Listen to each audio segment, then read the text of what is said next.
청담 로얄대학병원의 VIP 병동은 언제나처럼 값비싼 정적으로 가득 차 있었다. 복도를 감싸는 은은한 클래식 음악조차 이 병동을 지배하는 차가운 공기를 드지 못했다. 그 공기는 소독약 냄새와 돈 냄새, 그리고 보이지 않는 권력의 무게가 뒤섞인 것이었다. 강지원 간호사는 환자 모니터에 깜박이는 숫자의 시선을 고정한 채 서 있었다. 그녀의 유니폼은 빳빳하게 다려져 있었지만 눈 밑에 옅은 그늘은 지난 며칠간의 살얼음판 같던 긴장을 감추지 못했다. 그녀가 돌보는 환자는 평범한 VIP가 아니었다. 그는 대한그룹의 총수 한태준 회장이었다. 한국 경제에 심장부를 쥐고 흔드는 남자. 지금 그는 수십억 원짜리 의료기기에 둘러싸인 채 침대에 누워 있었다. 며칠 전 극비리에 진행된 심장수술에서 막 회복 중이었다. 언론에는 간단한 건강검진이라고 보도되었지만 진실은 훨씬 더 위태로웠다.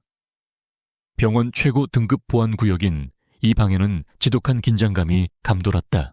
지원은 조용히 차트를 확인하며 바이탈 사인을 체크했다. 혈압 125에 80, 심박수 분당 65회, 안정적이었다. 적어도 기계상으로는 그랬다. 하지만 지원은 이 방의 진짜 위험이 모니터에 표시되지 않는다는 것을 알았다. 그녀는 침대에 누운 남자를 힐끗 바라보았다. 그는 눈을 감고 있었지만 그가 과연 잠들어 있는지는 확신할 수 없었다. 한태준은 잠자는 사자였고 사자는 가장 깊은 잠에 빠졌을 때조차 주변의 모든 움직임을 감지하는 법이다. 그녀의 뇌리에는 나흘 전 수술실의 풍경이 생생하게 떠올랐다. 그날의 기억은 차가운 수술실 조명처럼 날카롭게 그녀의 신경을 자극했다. 모든 것이 완벽하게 준비되었다. 병원의 스타 외과에 김석훈 과장이 집도하는 관상동맥 우회술이었다. 김석훈은 신의 손이라 불리는 자였고 그의 오만함은 그의 실력만큼이나 유명했다. 수술은 순조롭게 진행되는 듯했다. 김 과장의 손놀림은 거침없었고 수술실은 그의 동무대였다. 하지만 바로 그 순간 문제가 발생했다. 가장 미세한 혈관을 문합하던 김석훈의 손이 아주 미세하게 거의 알아챌 수 없을 정도로 떨렸다. 그 미세한 떨림이 겸자 끝의 각도를 틀어버렸다. 환자의 대동맥 근처에서 예기치 않은 출혈이 발생했다. 삐, 삐, 삐. 환자의 혈압이 급강하기 시작했고 모니터의 경고음이 수술실의 정적을 찢었다. 김석훈은 순간적으로 얼어붙었다. 그의 이마에 식은땀이 배어나왔고 그의 눈동자가 흔들렸다. 석션! 빨리 석션! 김석훈이 고함을 질렀지만 그의 목소리에는 평소의 자신감이 사라져 있었다. 출혈 지점이 명확하지 않아 상황은 악화되고 있었다. 수술 보조 의사들은 당황하여 허둥댔다. 이대로라면 한태준 회장은 수술대 위에서 사망할 수도 있었다.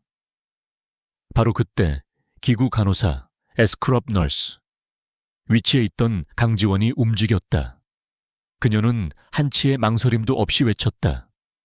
그 목소리는 낮고 차분했지만 수술실 전체를 압도했다. 김 과장님, 좌측 내흉동맥 분지입니다. 겸자가 신경을 건드렸습니다. 출혈 지점은 3시 방향, 750 프롤린 준비했습니다. 그녀의 말은 지시라기보다는 사실의 전달에 가까웠다. 그녀는 김석훈이 다음 행동을 깨닫기도 전에 정확한 봉합사와 니들 홀더를 그의 손에 쥐어주었다. 그녀의 눈은 흔들림 없이 환자의 열린 흉곽과 모니터를 동시에 쫓고 있었다. 김석훈은 순간적으로 모욕감을 느꼈지만 죽어가는 환자 앞에서 그의 자존심은 사치였다. 그는 본능적으로 지원이 건넨 기구를 받아들었다. 지원의 정확한 지적 덕분에 그는 출혈 지점을 찾아냈고 몇 분간의 아슬아슬한 봉합 끝에 혈압은 다시 안정되기 시작했다. 수술실의 모든 이들이 안도의 한숨을 내쉬었다. 김석훈 과장은 마스크 위로 드러난 눈으로 강지원을 날카롭게 쏘아보았지만 아무 말도 하지 않았다. 지원은 다시 현재로 돌아왔다. 그녀는 한태준 회장의 이마에 맺힌 땀을 조용히 닦아주었다. 그는 여전히 눈을 감고 있었다. 지원은 이 철옹성 같은 남자가 그날 자신과 김석훈 과장 사이에 그 짧지만 치명적인 순간을 알 리가 없다고 생각했다. 그녀에게 중요한 것은 환자가 살았다는 사실뿐이었다. 하지만 그날 이후 병원 내의 공기는 미묘하게 변해 있었다. 특히 김석훈 과장이 그녀를 대하는 태도가 그랬다. 그녀는 병실을 나오기 전 마지막으로 수액의 속도를 조절했다. 그녀의 어깨를 짓누르는 것은 비단 환자의 생명만이 아니었다. 아버지의 사업 실패로 인한 막대한 가계 부채, 아픈 어머니의 병원비. 그녀는 이 화려한 청담 로얄 병원에서 가장 가난한 직원이었다. 그녀의 실력은 최고였지만 그녀의 배경은 바닥이었다. 그녀는 이 병원에 어울리지 않는 존재처럼 느껴질 때가 많았다. 그녀가 병동 스테이션으로 돌아가려 할 때 수간호사가 다가와 조용히 말했다. 강 선생, 지금 바로 병원장실로 가보세요. 최 병원장님이 찾으십니다. 지원의 심장이 가볍게 내려앉았다. 병원장이 일개 간호사를 직접 호출하는 경우는 극히 드물었다. 불길한 예감이 그녀의 등줄기를 타고 흘렀다. 그녀는 유니폼을 가다듬고 무거운 발걸음을 옮겼다. 최영재 병원장의 집무실은 병실만큼이나 호화로웠지만 분위기는 훨씬 더 위압적이었다. 방 안에는 최 병원장뿐만 아니라 뜻밖의 인물도 앉아 있었다. 흉부외과 과장 김석훈이었다. 그는 최고급 이탈리아 정장을 입고 있었고 며칠 전 수술실에서의 당황했던 모습은 온데간데 없이 여유로운 미소를 짓고 있었다. 그는 지원을 보며 마치 자비로운 스승이 제자를 대하는 듯한 표정을 지었다. 아, 강 선생 왔나? 앉게. 최 병원장이 푹신한 가죽 소파를 가리켰다. 그는 기름진 얼굴에 사람 좋은 웃음을 띠고 있었지만 그 눈은 계산으로 번득였다. 이번 한태준 회장님 수술건으로 부른 거야. 정말 대단했어. 특히 우리 김 과장님의 눈부신 활약은 말할 것도 없고 강 선생도 보조 역할을 아주 훌륭하게 수행해줬더군. 지원은 아무 말 없이 고개만 숙였다. 보조 역할이라는 단어가 그녀의 귀에 날카롭게 박혔다. 김석훈이 헛기침을 하며 입을 열었다.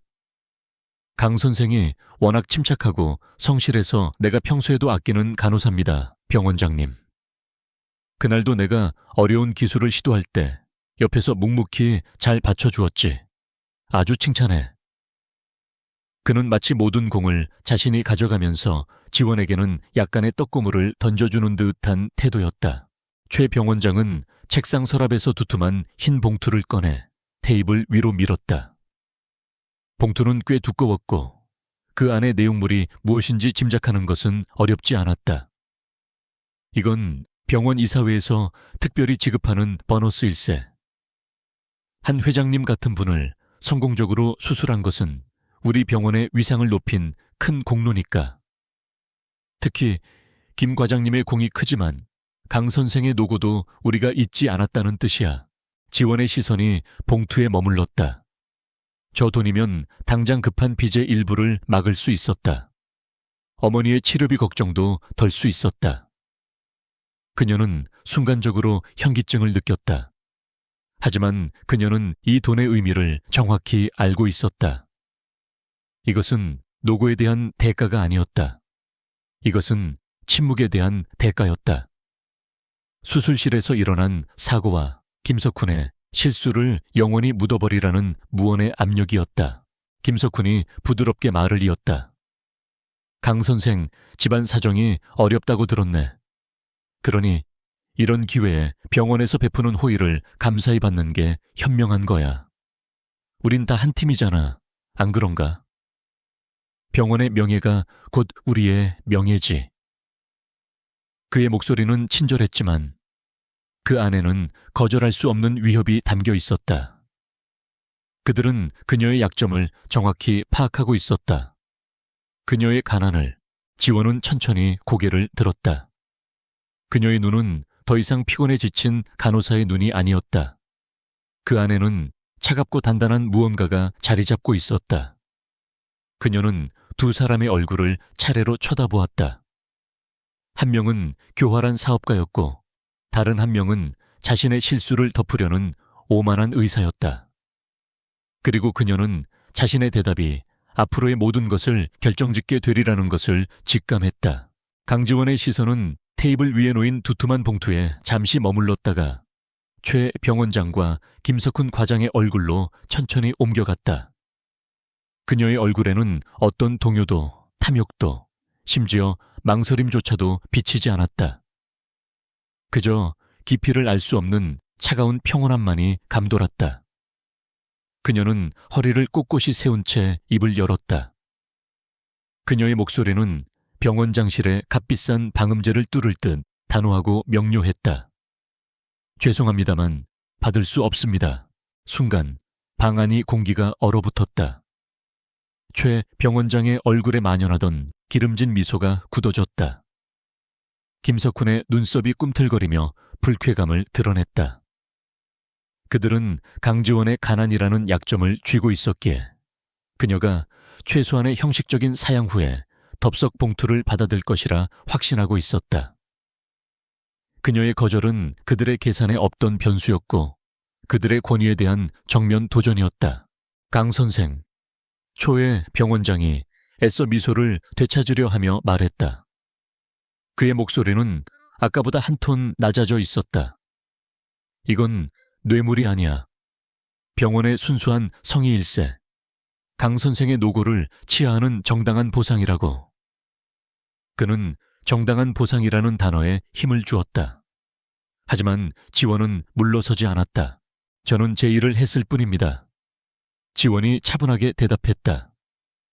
수술실 간호사로서 환자의 안전을 지키는 것은 제 의무입니다.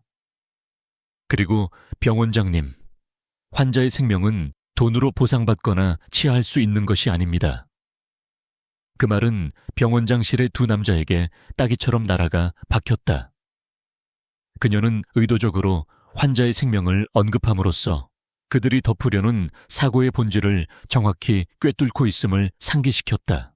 김석훈이 참지 못하고 끼어들었다. 그는 더 이상 자비로운 스승의 가면을 쓰고 있지 않았다. 강지원 선생, 지금 주제넘게 굴고 있다는 생각 안 드나? 그의 목소리에는 날카로운 위협이 실려 있었다. 자네 사정 뻔히 아는 병원의 배려를 무시하겠다는 건가? 자네의 그 잘난 의무가 자네 가족의 빚을 갚아주나? 어머니 병원비를 내주나? 그는 그녀의 가장 아픈 곳을 정확히 후벼 팠다. 지원의 어깨가 순간 미세하게 떨렸지만 그녀의 눈빛은 흔들리지 않았다. 그것은 제 개인적인 문제입니다. 제 개인적인 사정을 이유로 제 직업적 양심을 팔 수는 없습니다. 그녀는 테이블 위의 봉투를 향해 턱짓했다. 그 돈은 제가 아니라 그날 수술실에서 실수를 저지른 분에게 더 필요할 것 같습니다. 양심을 덮을 수 있을 만큼 두둑해 보이니까요. 이게... 김석훈이 자리에서 벌떡 일어섰다. 그의 얼굴이 분노로 붉게 달아올랐다. 감히 일개 간호사가 자신을 모욕한 것이다. 최 병원장이 손을 들어 그를 제지했다. 최 병원장은 김석훈보다 더 교활한 뱀이었다. 그는 분노 대신 차가운 경고를 택했다. 강 선생, 자네의 그 양심이 아주 비싼 대가를 치르게 될 수도 있다는 걸 알아야 해. 최 병원장은 의자에 깊숙이 몸을 기댔다. 이 청담 로얄 병원에서 자네 같은 간호사 하나쯤 없애는 건 일도 아니야. 의료 과실이나 불성실한 근무 태도 같은 이유를 다는 건 아주 쉽지. 이 바닥은 좁아. 강 선생, 여기서 쫓겨나면 자네를 받아줄 병원이 과연 있을 것 같나? 자네 어머니가 치료받고 있는 이 병원에서 말이야. 이것은 명백한 협박이었다. 지원은 그들의 눈을 똑바로 마주 보았다. 그녀는 두려웠다. 당연히 두려웠다. 그들의 말 한마디면 그녀의 인생은 나락으로 떨어질 수 있었다.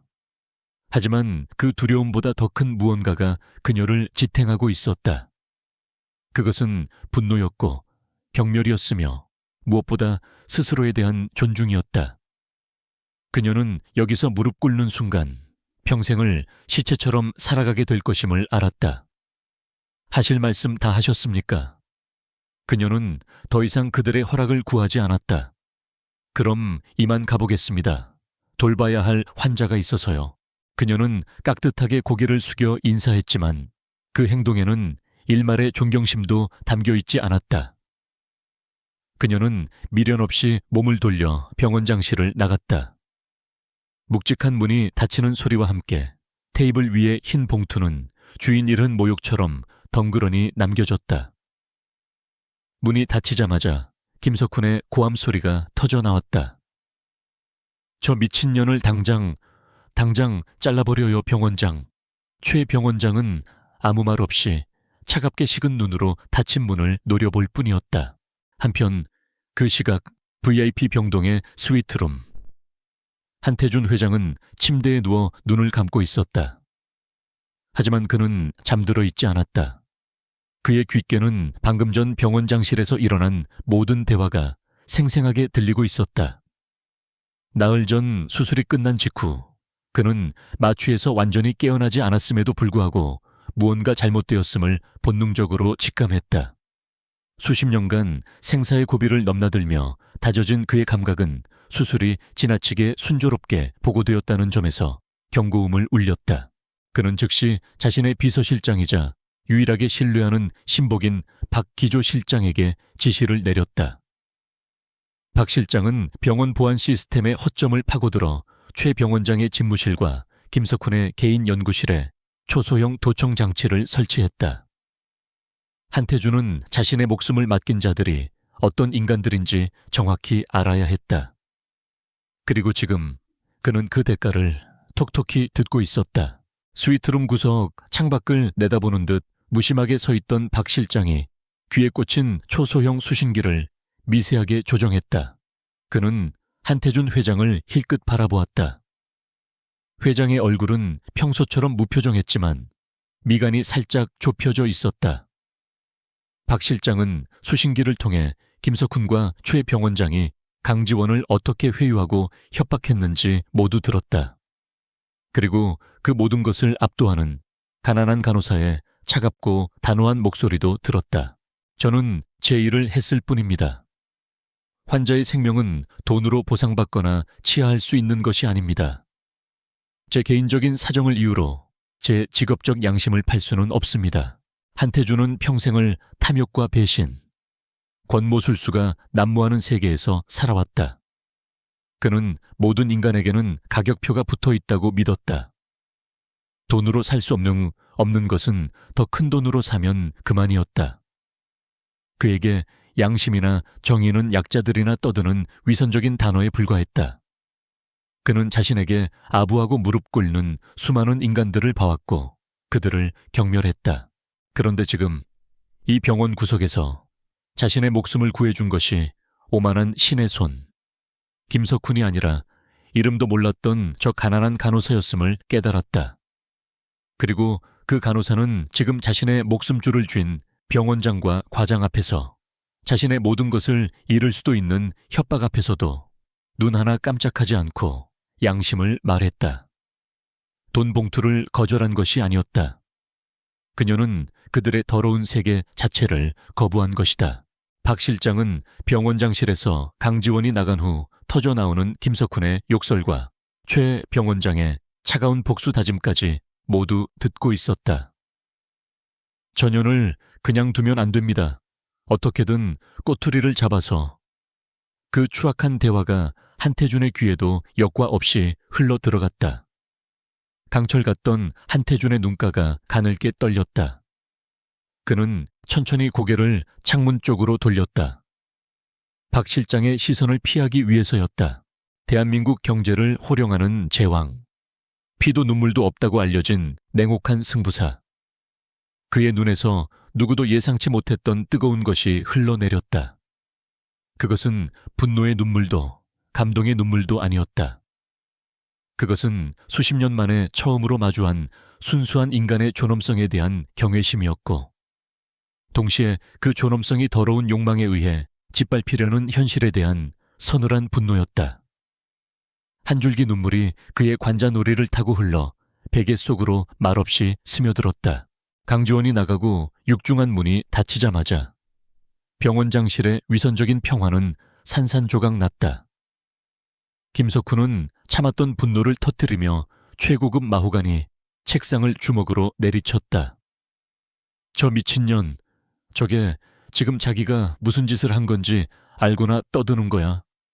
병원장님, 당장 징계위원회를 여세요. 아니, 그냥 해고해버리시라고요. 최영재 병원장은 김석훈처럼 날뛰지 않았다. 그는 차갑게 식은 눈으로 책상 위에 흰 봉투를 바라보았다. 그의 얼굴은 분노라기보다는 모욕감과 차가운 계산으로 일그러져 있었다. 김 과장, 진정하게. 지금 저 애를 해고하는 건 우리가 뭔가 찔리는 게 있다고 광고하는 꼴밖에 안 돼. 저 간호사, 생각보다 훨씬 영악해. 김석훈이 거친 숨을 몰아쉬며 받아쳤다. 영악하다고. 그냥 주제도 모르고 날뛰는 가난뱅이일 뿐입니다. 병원장님이 너무 유하게 대하니까 기어오르는 겁니다. 그는 자신이 수술실에서 보였던 치명적인 실수를, 그리고 그것을 저 간호사가 정확히 목격했다는 사실을 애써 외면하고 싶었다. 그래서 더 위험한 거야. 최 병원장이 손가락으로 테이블을 톡톡 두드렸다. 가난뱅이들은 잃을 게 없거든. 잃을 게 없는 것들은 돈으로 회유가 안 되면 다른 방법을 써야 해. 정면으로 부딪혀서 이길 수 없다면 뒤에서 무너뜨려야지. 그의 목소리는 뱀이 속삭이는 것처럼 낮고 음흉했다. 그는 인터폰 버튼을 눌러 비서실에 연결했다. 지금 즉시 박수 간호사, 내 방으로 오라고 하게. 몇 분 후 VIP 병동의 박수 간호사가 잔뜩 긴장한 얼굴로 병원장실에 들어섰다. 그녀는 김석훈 과장의 직계 라인이었고 최 병원장에게도 충성을 바치고 있었다. 최 병원장은 특유의 사람 좋은 미소를 지으며 그녀를 앉혔다. 박수 간호사, 요즘 병동 분위기는 좀 어떤가? 특히 강지원 간호사 말이야. 박수 간호사는 두 권력자의 의중을 재빨리 파악했다. 강 간호사는 일은 완벽하게 하려고 노력합니다만 가끔 좀 독단적이고 동료들과 잘 어울리지 못하는 면이 있습니다. 다들 걔가 너무 빡빡하다고들 하죠. 그녀는 강지원의 실력을 은근히 깎아내리며 부정적인 밑밥을 깔았다. 최 병원장이 짐짓 안타깝다는 듯 한숨을 쉬었다. 사실 그래서 말인데 이번에 한 회장님 수술이 성공적으로 끝나서 병원에서 강 간호사에게 특별 보너스를 좀 챙겨주려고 했네. 집안 사정도 어렵다기에 배려한 거지. 그런데 그걸 거절하더군. 그는 김석훈과 눈빛을 교환했다. 김석훈이 결정적인 한마디를 던졌다. 개우절만 한 게 아니지. 마치 병원에서 주는 돈이 푼돈이라는 듯이 비웃더군. 아무래도 한 회장님 측에 개인적으로 접촉해서 더 큰 걸 받아내려는 속셈이 아닌가 싶어 심히 우려스럽네. 그 말에 박수 간호사의 눈이 커졌다. 이것은 단순한 불평이 아니라 간호사로서 가장 치명적인 윤리 위반 혐의였다. 최 병원장 이 쐐기를 박았다. 나도 그러지 않길 바라지만 요즘 세상이 흉흉해야지. 게다가 최근에 고가의 마약성 진통제 재고가 약간 빈다는 보고도 있었어. 물론 강 간호사와 관련 있다는 건 아니지만 그는 말을 흐렸다. 하지만 그 의도는 명백했다. 가난한 간호사, 돈을 거절함, VIP에게 개인 접촉 시도, 사라진 마약, 조각들이 맞춰지고 있었다. 병원장님, 설마... 박수 간호사는 충격받은 척 연기했지만 그녀의 눈은 은밀한 흥분으로 빛나고 있었다. 강지원은 너무 어리고 실력이 좋아서 항상 눈에 가시였다. 그런 끔찍한 일이. 알겠습니다. 제가 병동 관리를 더 철저히 하고 강 간호사도 유심히 지켜보겠습니다. 동료들에게도 주의를 주고요. 그래, 어디까지나 병원의 명예와 환자의 안전을 위해서일세. 괜한 오해를 사지 않도록 조심하게. 최 병원장이 인자하게 웃었다. 박수 간호사가 병원장실을 나가자마자 두 남자는 만족스러운 미소를 교환했다. 속삭임 캠페인은 그렇게 시작되었다. 독은 가장 은밀하고 신속하게 퍼져나갈 것이다. 다음 날부터 강지원은 병원 내의 공기가 싸늘하게 변했음을 직감했다. 어제까지만 해도 함께 웃으며 커피를 마시던 동료들이 그녀의 시선을 피했다. 그녀가 간호사 스테이션에 다가가면 방금 전까지 활발하던 대화가 뚝 끊겼다. 그들은 마치 전염병 환자를 대하듯 그녀와 거리를 두었다. 점심시간 식당 구석에 혼자 앉아있는 그녀의 등 뒤로 속삭임이 들려왔다. 들었어? 강주원이 병원 보너스 거절했대. 그것도 모자라서 한 회장님한테 개인적으로 돈을 뜯어내려다 걸렸다던데. 어쩐지 걔 원래 좀 가난한 티 냈잖아. 비싼 약 같은 거 빼돌리는 거 아니야. 박수 간호사님이 약품 재고 철저히 확인하라고 하시던데. 그 말들은 비수처럼 날아와 지원의 심장에 박혔다. 그녀는 자신의 가난이, 자신의 정직함이 이렇게 더러운 무기가 되어 자신을 공격할 줄은 몰랐다. 그녀가 보너스를 거절한 진실은 사라지고 가난해서 돈에 환장한 년이라는 거짓된 낙인만 남았다. 그녀는 주먹을 꽉 쥐었다. 손톱이 손바닥을 파고들었지만 그녀는 고개를 숙이지 않았다. 그녀는 묵묵히 자신의 일을 했다. 아니, 평소보다 훨씬 더 완벽하게 해냈다. 그녀의 차트 기록은 한치의 오차도 없었고 환자를 돌보는 손길은 더욱 세심해졌다. 그녀는 그들이 자신을 무너뜨리기 위해 작은 실수라도 하기를 기다리고 있음을 알았다. 그녀는 절대 그 빌미를 주지 않을 작정이었다. 그녀의 이런 침착함과 완벽함은 오히려 동료들의 의심을 부추겼다. 저봐, 뻔뻔하게 아무렇지도 않잖아. 독한 년, 김석훈은 자신의 집무실에서 CCTV 모니터를 통해 VIP 병동 복도를 걷는 지원의 모습을 지켜보았다. 그는 지원이 울고불고 매달리거나 적어도 실수를 연발하며 무너지길 기대했다. 하지만 모니터 속의 지원은 꼿꼿한 자세로 흔들림 없는 걸음걸이로 움직이고 있었다. 그녀의 그 고요한 평온함이 김석훈의 오만함을 견딜 수 없게 자극했다. 아직도 정신을 못 차렸군. 좋아. 그렇다면 더 강한 걸 맛보여 줘야지. 한편 한태준 회장의 VIP 스위트룸. 한태준은 창밖을 내다보며 서 있었다. 그는 수술 후 놀라운 속도로 회복하고 있었다. 그가 회복할 수 있었던 것은 김석훈의 실력이 아니라 그날 강지원의 신속한 판단과 병원장실에서 보여준 그녀의 강인한 정신력 덕분임을 그는 알고 있었다. 박기조 실장이 조용히 들어와 보고했다. 회장님, 예상대로 움직이기 시작했습니다.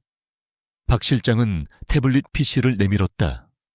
거기에는 병원 내부 인트라넷에서 익명으로 퍼지고 있는 악의적인 소문들과 박수 간호사가 다른 간호사들에게 강지원을 암시적으로 비난하는 대화 녹취록이 담겨 있었다.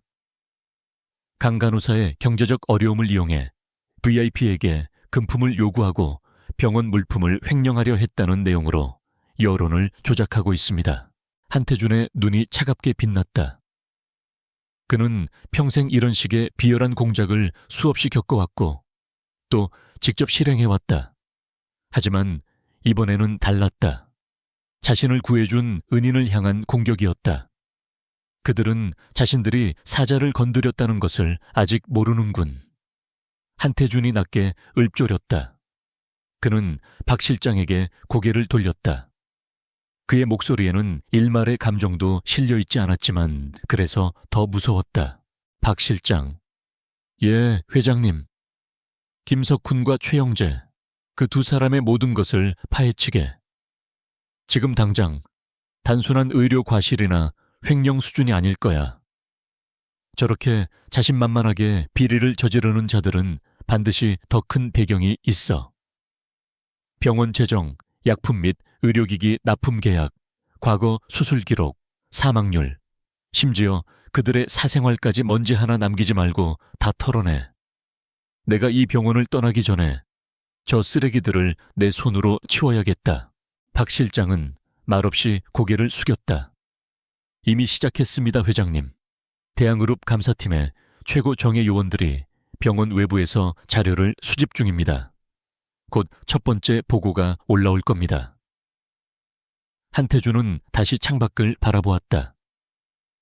서울의 화려한 야경이 펼쳐져 있었지만 그의 눈은 그보다 더 깊은 어둠 속에서 움직이기 시작한 거대한 음모의 실체를 쫓고 있었다. 강지원의 외로운 싸움은 이제 그녀 혼자만의 것이 아니었다. 김석훈 과장의 인내심이 바닥나고 있었다.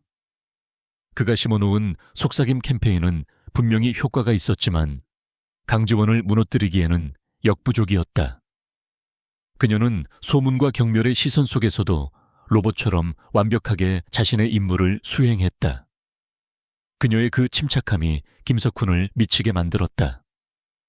그는 저 강철 같은 평정심 뒤에 자신에 대한 경멸이 숨겨져 있음을 본능적으로 알았다. 설상가상으로 전혀 예상치 못한 방향에서 압력이 들어오기 시작했다. 병원 감사팀도 아닌 대한그룹 본사에서 파견된 듯 단 외부 회계 법인팀이 병원 재무기록을 샅샅이 뒤지기 시작했다.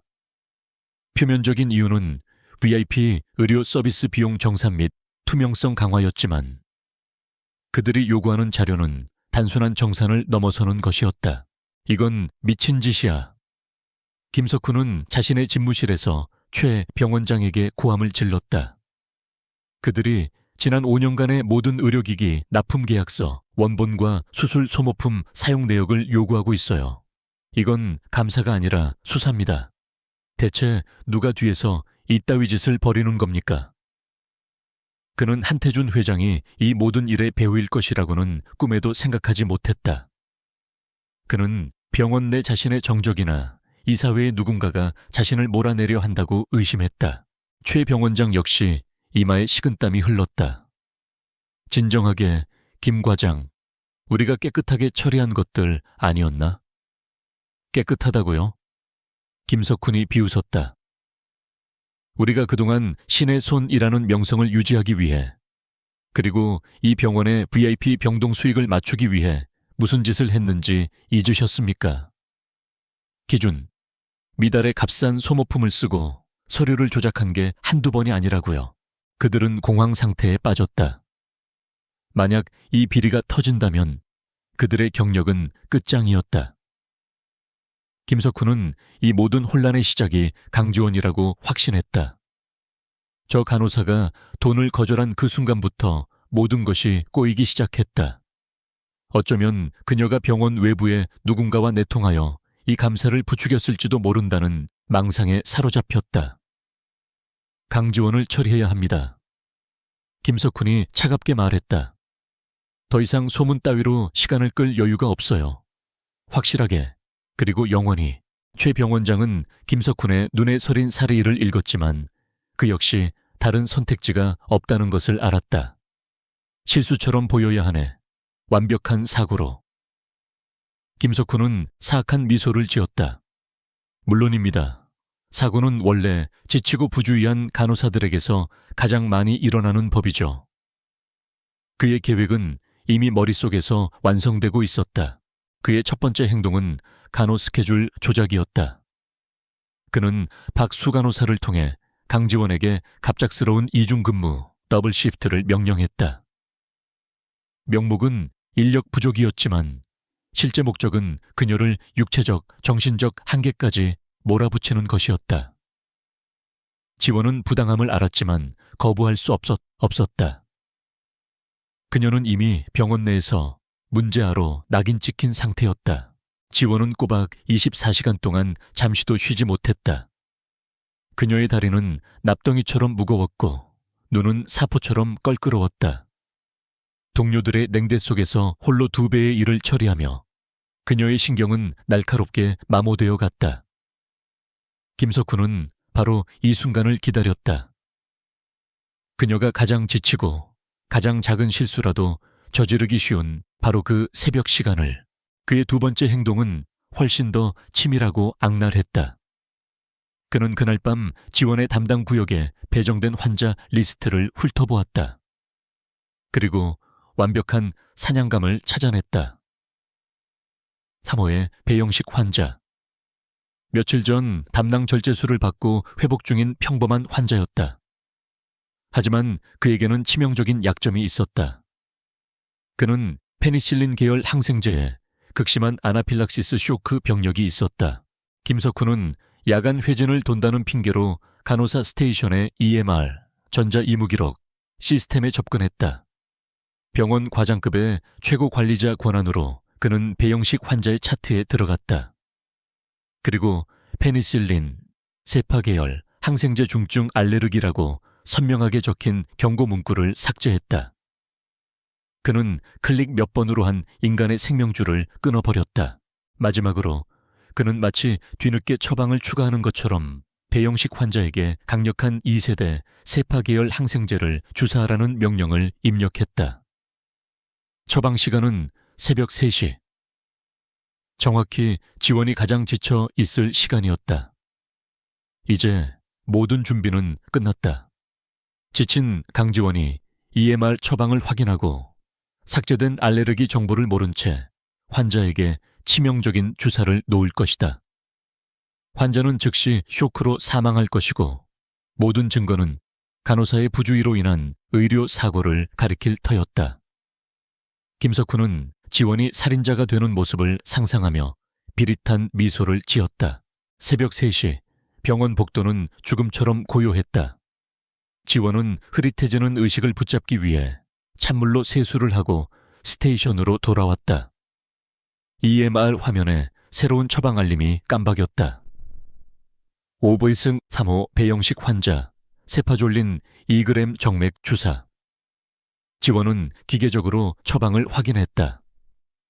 환자 차트에는 어떤 특이사항이나 알레르기 경고도 떠있지 않았다. 그녀는 무거운 발걸음을 이끌고 주사실로 가 약물을 준비했다. 바이아를 따고 주사기에 약물을 채우는 그녀의 손놀림은 여전히 정확했지만 머릿속은 안개로 가득 찬 듯 멍했다. 그녀는 주사기와 트레이를 들고 오버크 3호 병실로 향했다. 환자는 깊은 잠에 빠져 있었다. 지원은 환자의 팔에 연결된 수액 라인의 포트를 소독했다. 이제 이 주사기를 연결하기만 하면 모든 것이 끝이었다. 그녀의 엄지손가락이 주사기 밀대에 거의 닿았을 때였다. 바로 그 순간 그녀의 뇌리를 스치는 아주 사소한 위화감이 그녀의 손을 멈추게 했다. 알 수 없는 본능적인 경고음이었다. 뭔가 이상해. 그녀는 환자의 얼굴을 내려다보았다. 너무 평범했다. 처방도 너무 평범했다. 그런데 왜? 지원은 주사기를 든 채 잠시 망설였다. 그녀는 자신의 피로가 만들어낸 환각일 수도 있다고 생각했다. 하지만 수술실에서 단련된 그녀의 직감은 확인되지 않은 위험을 절대 용납하지 않았다. 그녀는 환자의 침대 머리맡에 붙어 있는 환자 식별 스티커를 다시 확인했다. 배영식, 54세, 남, 담낭 절제술, 혈액형 A형, 그리고 비어있는 알레르기란 바로 그거였다. 보통 알레르기가 없으면 특이사항 없음이라고 기재하는데 그 칸은 그냥 비어 있었다. 마치 누군가 급하게 지운 것처럼. 지원의 심장이 차갑게 식기 시작했다. 그녀는 트레이를 내려놓고 혹시나 하는 마음에 환자의 손목을 확인했다. 알레르기 환자에게 채우는 붉은색 밴드는 없었다. 하지만 지원의 눈은 환자의 손목에 남은 아주 희미한 밴드를 오랫동안 차고 있다가 방금 뺀 듯한 자국을 포착했다. 그녀는 병실을 뛰쳐나와 간호사 스테이션으로 달려갔다. 그녀의 머릿속은 이제 얼음장처럼 차갑고 명료해졌다. 피로감은 사라지고 아드레날린이 솟구쳤다. 그녀는 EMR 시스템에 다시 로그인했다. 환자의 기본 정보 화면이 아니라 아무도 신경 쓰지 않는 기록 수정 이력 로그 파일에 접근했다. 그리고 그녀는 그것을 발견했다. 오후 11:58 사용자 아이디 아서쿤 관리자 권한 환자 배용식 아이디 770412 알레르기 정보 페니실린 계열 중증 삭제 오후 11:59 사용자 아이디 샤서쿤 관리자 권한 여쇼 아자 처방 추가 세파졸린 2기 아이브. 그녀는 자신의 스케줄표를 확인했다. 자신이 이 지옥 같은 이중 근무에 배정된 시간은 어제 오후 4시였다. 하지만 김석훈이 알레르기 정보를 삭제하고 처방을 낸 것은 불과 3시간 전. 그녀가 가장 지쳐 있을 시간을 정확히 노린 것이다. 지원은 손에 들고 있던 주사기를 내려다보았다. 투명한 액체. 그것은 환자를 살리기 위한 약이 아니었다. 그것은 자신을 살인자로 만들기 위한 독약이었다. 소름 끼치는 전율이 그녀의 등골을 타고 흘렀다. 이것은 실수가 아니었다. 이것은 사고도 아니었다. 이것은 명백한 살인 미수였다. 김석훈이 자신을 제거하기 위해 무고한 환자의 목숨을 미끼로 던진 치밀하게 계획된 함정이었다. 새벽 3시에 간호 스테이션은 차가운 침묵에 잠겨 있었다. 강지원의 손에 들린 주사기 안의 투명한 액체가 형광등 불빛에 섬뜩하게 빛났다. 그것은 독약이었다. 그녀를 살인자로 만들고 무고한 환자를 희생시키려 했던 김석훈의 악의가 담긴 증거물이었다. 그녀의 심장은 분노와 공포로 격렬하게 뛰었지만 그녀의 머리는 얼음장처럼 차갑고 명료해졌다. 피로감은 이미 사라진 지 오래였다. 이제 이것은 생존의 문제였다. 그녀는 즉시 EMR 시스템에 접속했다. 배영식 환자, 처방 보류, 담당이에게 알레르기 병력 재확인 요청. 그녀는 가장 방어적이고 전문적인 용어로 기록을 남겼다. 이 기록은 누군가 나중에 확인하더라도 그녀가 절차를 완벽하게 지켰음을 증명할 것이다. 그리고 그녀는 자신의 휴대폰을 꺼내 아무도 보지 않는 것을 확인한 후 김석훈의 아이디가 선명하게 찍힌 기록 수정 이력 화면을 촬영했다. 이것이 그녀의 유일한 무기였다. 그녀는 문제의 주사기를 버리지 않았다. 약물실로 돌아간 그녀는 그것을 증거물 보관용 비닐파에게 조심스럽게 밀봉했다. 그리고는 라벨을 붙여 자신의 사물함 가장 깊숙한 곳, 아무도 찾지 못할 곳에 숨겼다. 그녀의 지옥 같던 24시간 이중 근무는 아직 끝나지 않았지만 그녀는 남은 시간 동안 한치의 흐트러짐도 없이 완벽하게 업무를 처리했다. 그녀의 뇌는 오히려 극한의 상황에서 더욱 기민하게 작동하고 있었다. 그녀는 자신이 거대한 덫에 걸렸음을 깨달았다. 최 병원장과 김석훈. 병원의 최고 권력이 자신을 죽이려 하고 있었다. 어설픈 소문으로 그녀를 압박하던 것과는 차원이 다른 위협이었다. 그들은 자신들의 비리를 덮기 위해 살인까지 서슴지 않는 자들이었다. 경찰에 신고할까? 그녀는 즉시 고개를 저었다. 청담 로얄병원의 이사회가 경찰 고위층과 얼마나 긴밀하게 연결되어 있는지 모르는 사람은 없었다. 그녀의 증거는 시스템 오류나 개인적 원한에 의한 조작으로 둔갑되어 사라질 것이 뻔했다. 그녀는 내부 고발자가 아니라 정신 나간 살인 미수범으로 몰릴 수도 있었다. 그녀에게는 그들보다 더 강하고 그들의 부패에 물들지 않은 외부의 힘이 필요했다. 그녀의 머릿속에 단 한 사람의 얼굴이 떠올랐다. 한태준 회장. 그리고 그의 곁을 그림자처럼 지키던 남자, 박기조 실장.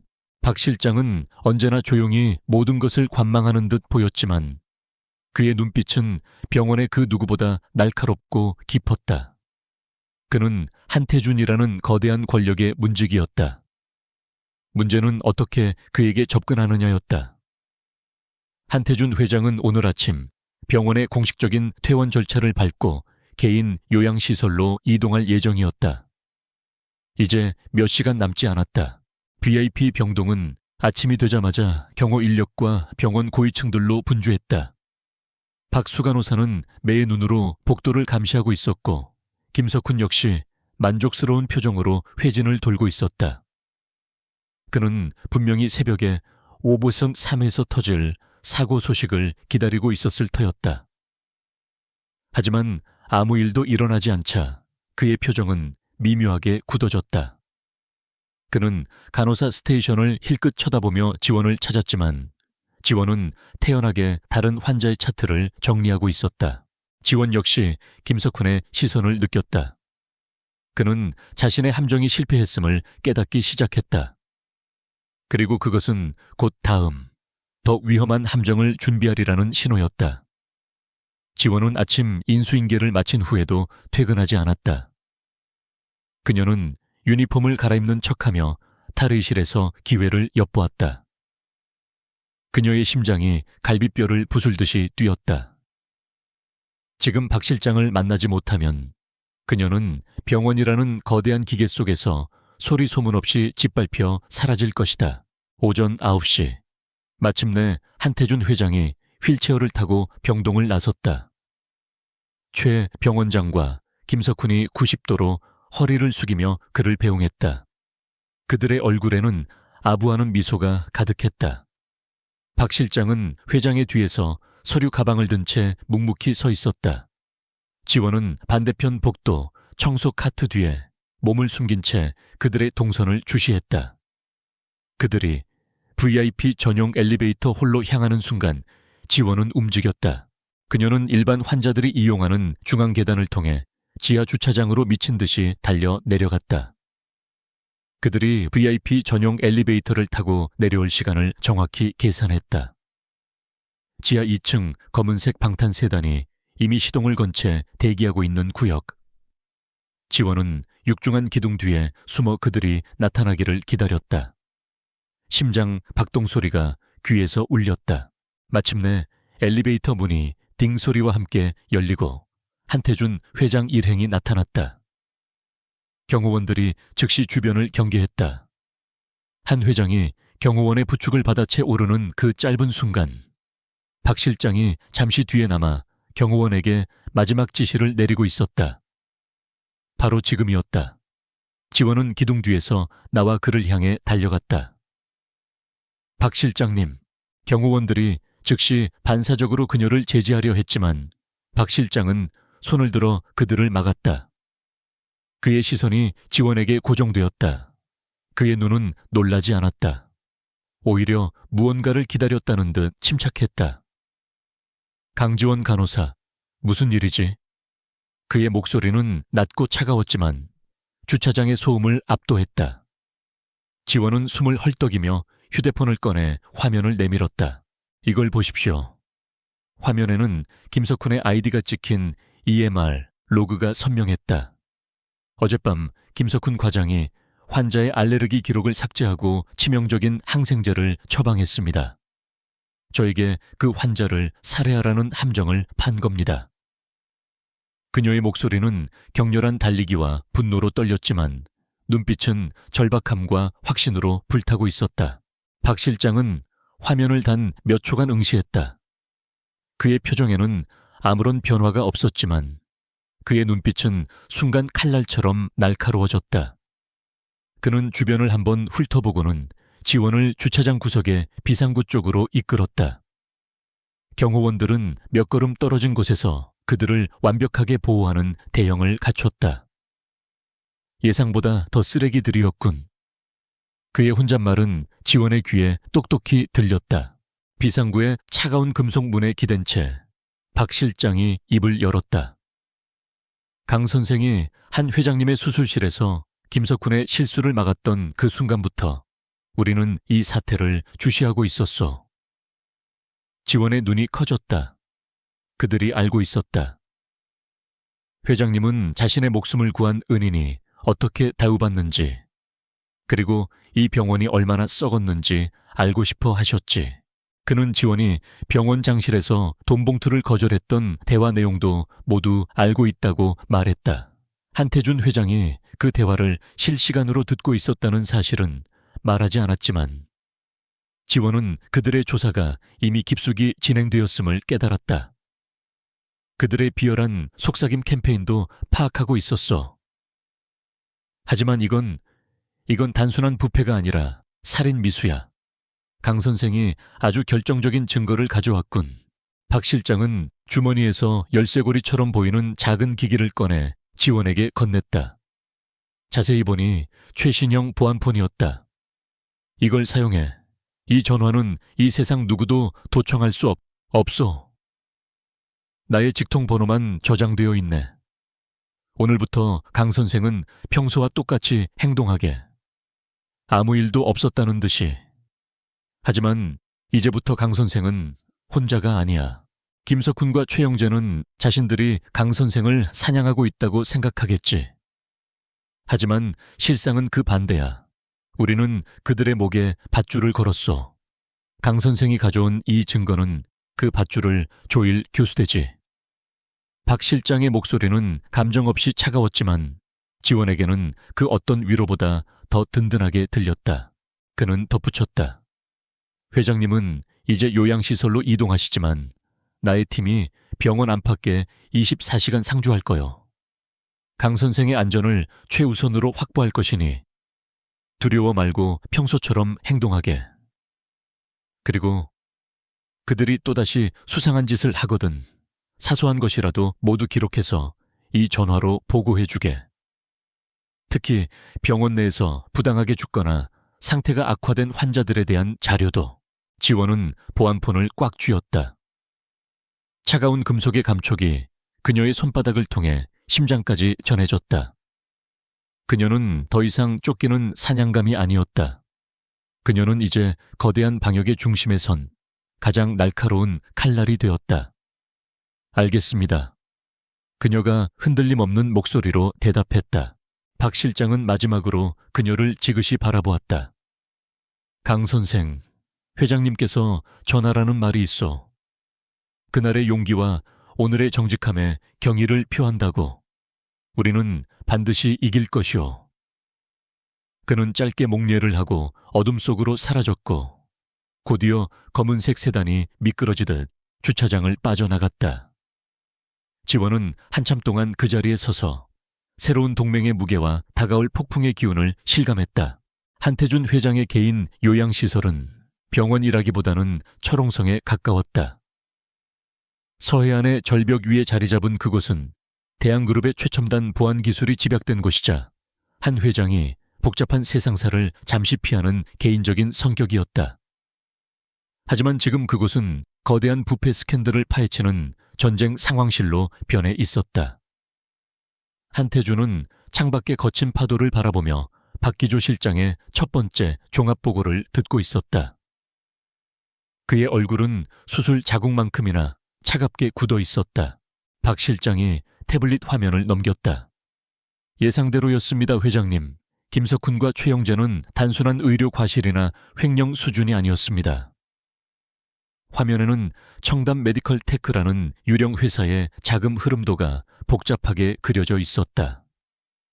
이 회사는 지난 5년간 청담 로얄 병원에 의료기기와 소모품을 독점적으로 납품해왔다.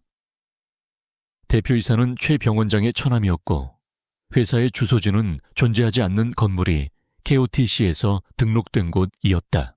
그들은 중국산 저가 의료 소모품을 들여와 라벨만 갈아붙인 뒤 최고급 유럽산 제품 가격의 3배로 병원에 납품했습니다.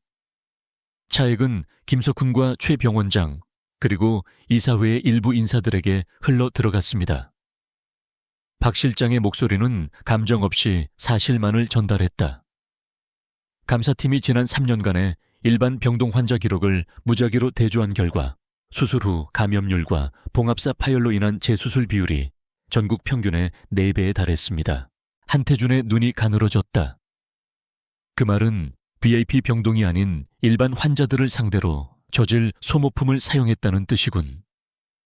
나를 수술할 때는 최고급 제품을 썼겠지. 그는 분노가 치밀어 올랐다. 자신은 저들의 완벽한 연기에 속아 넘어갔지만 돈 없고 힘없는 환자들은 저들의 탐욕에 희생양이 되어 죽어가고 있었다.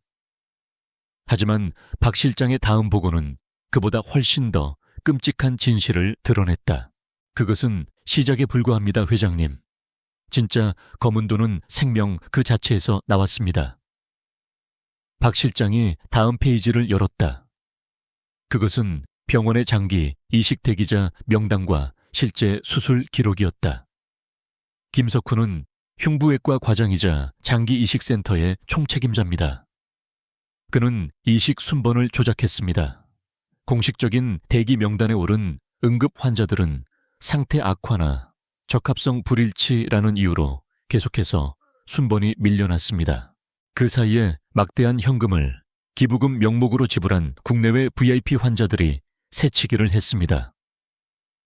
서류상으로는 이들이 가장 위급한 환자로 둔갑했습니다. 지난 2년간 공식 대기자 명단에서 수술을 기다리다 사망한 환자가 30명이 넘습니다.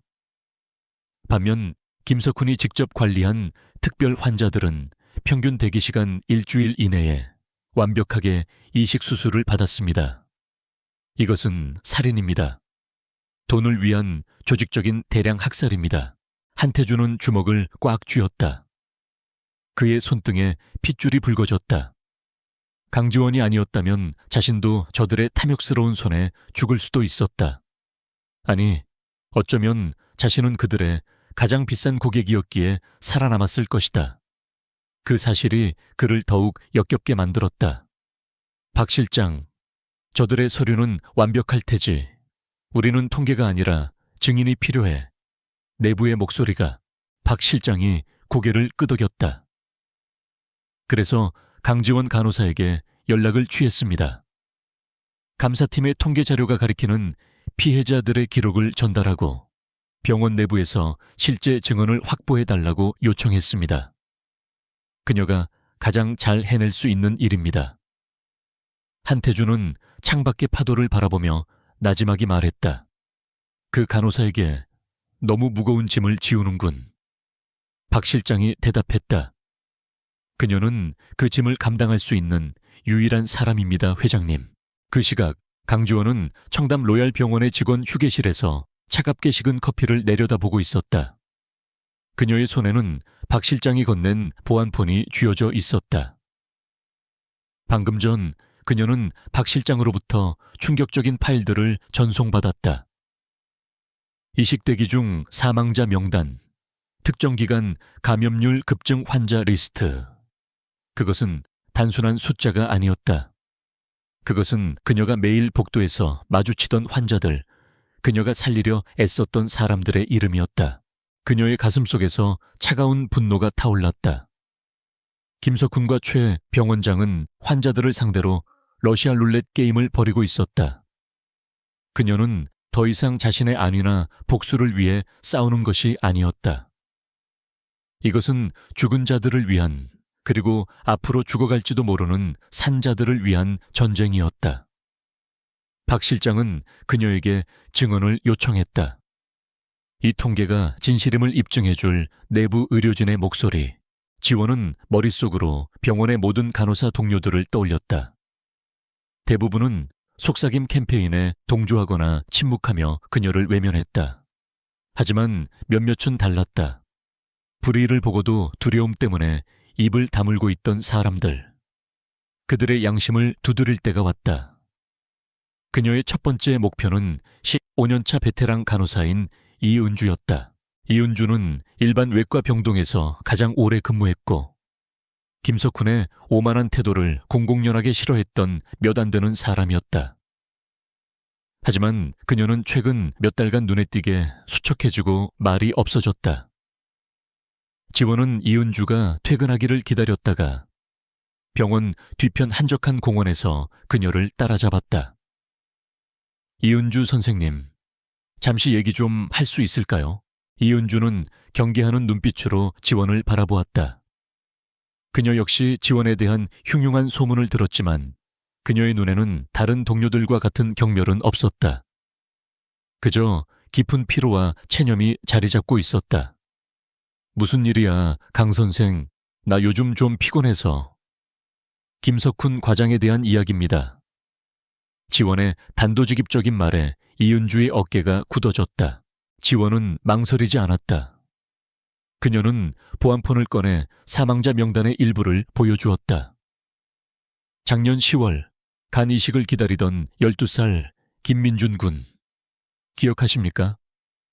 그 이름을 듣는 순간 이은주의 얼굴이 하얗게 질렸다.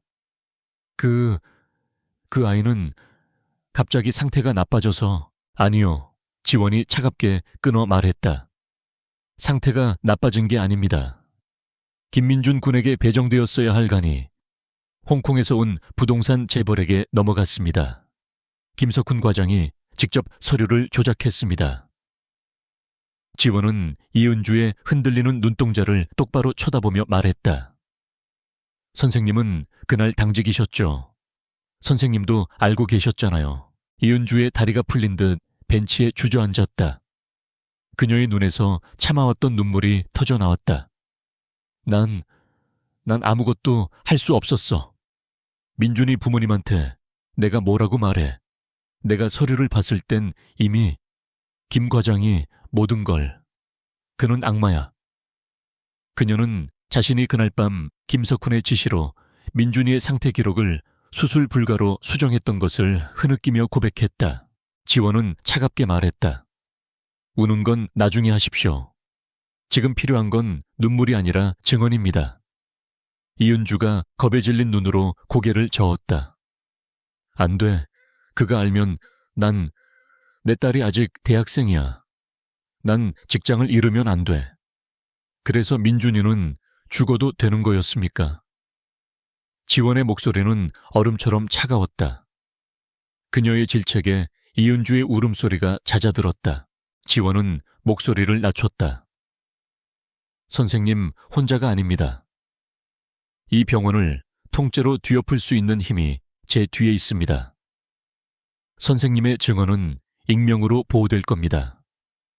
하지만 이대로 침묵하면 우린 모두 공범이 되는 겁니다. 지원은 이은주에게 작은 녹음기를 내밀었다. 그날 있었던 일, 김석훈이 지시한 내용, 선생님이 본 서류. 모든 걸 자세하게 녹음해 주세요. 선생님의 양심을 위해서. 이은주는 한참 동안 떨리는 손으로 녹음기를 바라보다가 마침내 그것을 움켜쥐었다. 그녀의 눈에는 두려움 대신 도끼 어린 결의가 서려 있었다. 이은주의 증언은 시작에 불과했다. 이은주는 자신처럼 김석훈에게 협박당해 기록을 조작했던 다른 간호사들을 비밀리에 설득했다. 그들은 약품실에서 몰래 만나거나 퇴근 후 다른 장소에서 만나 증거를 모았다. 한 명은 김석훈이 VIP 환자에게 기준치 이상의 마약성 진통제를 불법으로 처방하고 차트를 조작한 내역을 가져왔다. 또 다른 한 명은 일반 병동에서 사용된 불량 봉합사 때문에 환자가 쇼크에 빠졌던 아찔한 순간을 증언했다. 공포에 억눌려 있던 양심들이 하나둘씩 목소리를 내기 시작했다. 강지원은 이 모든 증언과 자료들을 암호화하여 박 실장에게 전송했다. 박 실장은 요양시설에서 밤늦게 보고서를 검토했다. 강지원이 보내온 내부 증언들은 감사팀의 차가운 데이터에 뜨거운 피를 돌게 했다. 그것은 김석훈과 최영재의 목을 겨눌 완벽한 칼날이었다. 박 실장은 한태준 회장의 침실로가 조용히 보고했다. 회장님, 모든 조각이 맞춰졌습니다. 이제 그물을 당길 시간입니다. 한태준은 어둠 속에서 눈을 떴다. 그의 눈은 분노로 이글거리고 있었다. 김석훈의 세계가 무너져 내리기 시작했다. 그가 수십 년간 쌓아 올린 명성과 부, 그리고 오만함의 성체에 보이지 않는 균열이 가기 시작했다. 시작은 대한그룹 법무팀에서 보낸 VIP 의료 서비스 비용 정산 관련 감사 예고라는 정중하지만 차가운 공문 한 장이었다. 하지만 고디어 병원의 주요 투자자들, 즉 청담 로얄 병원의 지주회사 주주들이 연이어 이사회를 소집하며 재무제표의 불투명성을 SEC에 문제 삼기 시작했다.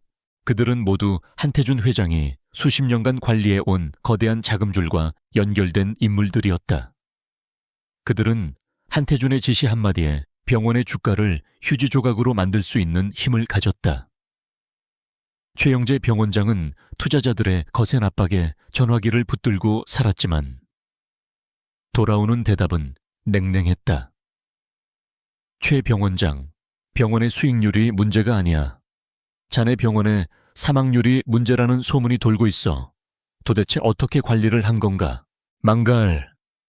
김석훈은 자신의 집무실에서 최고급 위스키를 병째 들이켰다. 그는 블라인드 사이로 간호사 스테이션을 노려보았다. 저기 강지원이 보였다. 그녀는 다른 간호사들과 함께 차트를 확인하며 침착하게 업무를 처리하고 있었다. 마치 이 모든 혼란의 중심에 자신이 있다는 사실을 전혀 모르는 것처럼 혹은 즐기고 있다는 듯이 그녀의 저 고요한 평온함이 김석훈의 신경을 갈기갈기 찢어 놓았다. 전현이야, 전현이 모든 걸 망치고 있어. 그는 최 병원장에게 전화를 걸어 고함을 질렀다. 그냥 뒀어야 했는데, 아니, 그날 새벽에 확실히 끝장냈어야 했는데. 최 병원장의 목소리도 날카로워져 있었다. 김 과장, 흥분하지 마. 자네가 실패한 거 아닌가. 지금은 증거를 인멸하는 게 우선이야. 김석훈은 전화를 끊고 즉시 병원 전산실로 향했다. 그는 시스템 서버 긴급 점검 및 업그레이드라는 명목으로 지난 5년간의 EMR 서버 접속 기록과 약품 불출 기록을 모두 삭제하라고 지시했다. 하지만 전산실장은 난처한 표정을 지었다. 과장님, 그게 대한그룹 감사팀에서 이미 어제부로 모든 서버 데이터를 백업해 갔습니다. 저희에겐 수정 권한이. 김석훈의 얼굴이 하얗게 질렸다. 그들이 이미 증거를 확보했다. 그렇다면 남은 것은 내부 증인들, 즉 강지원의 편에 선 간호사들을 입막음하는 것뿐이었다. 그는 박수 간호사를 호출했다. 그의 목소리에는 더 이상 평소의 여유가 없었다. 박수 간호사, 병동 안에 쥐새끼가 있어. 강지원이랑 붙어먹는 배신자가 누군지 당장 알아내. 이은주, 그 여자부터 조져. 당장 트집 잡아서 징계위원회에 넘겨. 우리가 살 길은 그것뿐이야. 박수 간호사는 김석훈의 살기에 눌려 떨면서도 곧바로 이은주 간호사를 괴롭히기 시작했다. 그녀는 이은주가 작성한 차트를 사소한 오타 하나까지 지적하며 고함을 질렀다. 당신 뇌가 비었어. 환자 목숨이 달린 일에 이따위로밖에 못해. 당장 심할서 쓰고 징계위원회에 출석할 준비나 해. 병동 전체가 얼어붙었다. 이것은 단순한 질책이 아니라 본보기였다. 강지원의 편에 서는 자는 이렇게 된다는 공개적인 처형이었다. 이은주는 입술을 깨물며 버텼지만 그녀의 손은 공포로 떨리고 있었다. 하지만 김석훈의 분노는 여기서 그치지 않았다. 그는 이 모든 재앙의 근원인 강지원을 완벽하게 파괴할 방법을 찾아냈다. 그녀의 유일한 약점, 그녀의 아킬레스건, 바로 그녀의 가난한 가족이었다. 김석훈은 자신의 휴대폰에서 해결사로 저장된 번호를 눌렀다. 그는 병원의 비리를 덮어주는 대가로 오랫동안 뒤를 봐주던 사채업자였다. 나 김석훈이요. 강대호 씨, 기억하시오. 딸이 우리 병원 간호사로 있는. 사채업자의 음흉한 목소리가 들려왔다. 그럼요, 과장님. 그 연간빚이 원금의 이자까지 꽤 불어났는데. 김석훈이 차갑게 명령했다. 당장 회수해. 원금, 이자, 10분 뒤에 붙을 이자까지 싹 다. 24시간 주지. 못 갚으면 당장 그 집 식구들 길바닥에 나앉게 만들어. 빨간 딱지 붙이고 집기들 다 드러내. 내가 책임지고 뒤는 봐줄 테니 인정사정 보지 말고. 그날 저녁 지옥 같은 근무를 마친 지원이 작은 원룸으로 돌아왔을 때였다. 휴대폰이 미친 듯이 울렸다. 어머니였다. 전화를 받자마자 어머니의 절규에 가까운 울음소리가 지원의 고막을 찢었다. 지원아, 지원아, 어떡해. 덩치 큰 남자들이 집에 빚 갚으라고. 으앙, 이 사람들 이러지 마세요. 지원의 피가 차갑게 식었다. 그녀는 가방을 들고 집 밖으로 뛰쳐나가 택시를 잡았다. 부모님이 사는 허름한 빌라에 도착했을 때 현관문은 활짝 열려 있었고 집 안은 난장판이 되어 있었다. 건장한 사내들이 가구와 가전제품에 붉은색 압류 딱지를 붙이고 있었다. 아버지 강대호는 무릎을 꿇고 남자들의 바짓가랑이를 붙잡고 애원하고 있었다. 제발, 제발 며칠만 더 시간을 주십시오. 제 딸이, 닥쳐, 영감아. 내 딸이 청담동 병원 간호사면 다야. 돈도 못 갚는 주제. 우두머리로 보이는 남자가 아버지를 발로 찼다. 바로 그때 지원이 그들 앞을 막아섰다. 그만두세요. 그녀의 목소리는 분노로 떨렸다. 우두머리가 지원을 위아래로 훑어보았다. 오, 간호사 나으리 납셨네. 네가 그 잘난 딸이냐? 돈 가져왔어? 내일 정오까지 원금 이자 합쳐서 3억. 못 갚으면 네 부모는 이 집에서 짐승처럼 끌려나갈 줄 알아. 알았어? 3억. 지원의 눈앞이 캄캄해졌다. 그건 그녀가 평생을 모아도 만질 수 없는 돈이었다. 김석훈, 그가 꾸민 짓이었다. 그녀를 의학적으로 매장하려다 실패하자 이제는 사회적으로, 경제적으로 그녀를 완전히 말살시키려 하고 있었다. 그녀의 숨이 가빠졌다. 그녀는 무너지는 부모님을 뒤로하고 비틀거리며 밖으로 나왔다. 추운 밤 공기가 그녀의 폐를 찔렀다. 그녀는 빌라 앞 놀이터의 차가운 벤치에 주저앉았다. 눈물이 쏟아질 것 같았지만 그녀는 울지 않았다. 지금 울면 지는 것이었다. 그녀는 주머니에서 박 실장이 준 보안폰을 꺼냈다. 이것이 그녀의 마지막 통화줄이었다. 그녀는 떨리는 손으로 통화 버튼을 눌렀다. 신호음이 한 번 울리기도 전에 박 실장이 받았다. 강 선생, 박 실장님. 지원의 목소리는 놀랍도록 침착하려 애썼지만 미세한 떨림까지 감추지는 못했다. 김석훈이 제 가족의 사체를 이용해 움직였습니다. 지금 집이 압류당하고 있습니다. 내일 정오까지 3억을 요구합니다. 그녀는 도움을 구걸하지 않았다. 그저 상황을 보고했다. 수화기 너머로 잠시 침묵이 흘렀다. 박 실장의 목소리가 들려왔다. 금액이 얼마라고 했지? 3억? 네. 알겠어. 10분 내로 강 선생의 개인 계좌로 5억을 입금시키겠어. 이건 회장님의 지시요. 회장님은 자신의 사람이 이런 식으로 위협받는 것을 용납하지 않으십니다. 당장 그 돈으로 사채업자들의 얼굴에 던져주고 남은 돈은 가족들을 위해 쓰시오. 5억. 그 돈이면 이 모든 지옥에서 벗어날 수 있었다. 빚을 갚고 부모님께 작은 집이라도 얻어드릴 수 있었다. 그녀의 손가락이 예라고 대답하기 위해 움직였다. 하지만 그녀는 멈췄다. 그녀는 눈을 감았다.